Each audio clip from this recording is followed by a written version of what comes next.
I first came up with the concept of Backbone while working on the Pacific, on the XE series for HBO, where we looked at 3 Marines in World War II. I was particularly fascinated by one, John Basilone, who was an NCO who was quite well known. As I researched him and studied him, I realized that the things that I found so exceptional in him were things that were common to all Marine Corps NCOs. And not just at his time, but before then and since.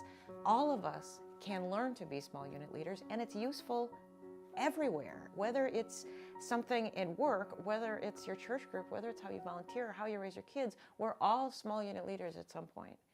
So those skills are learnable. Let's look at how they're taught.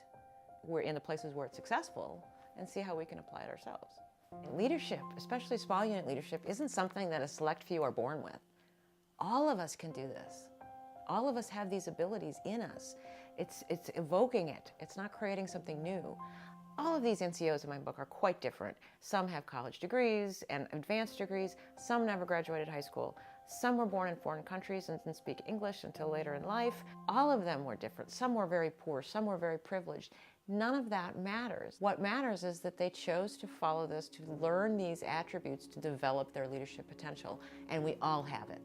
I mean, the beauty about looking at the attributes of leadership is that they're timeless, that it doesn't matter what situation you've been put in to lead, that you have these touchstones that will always be there for you and are consistent regardless of the circumstances or the history.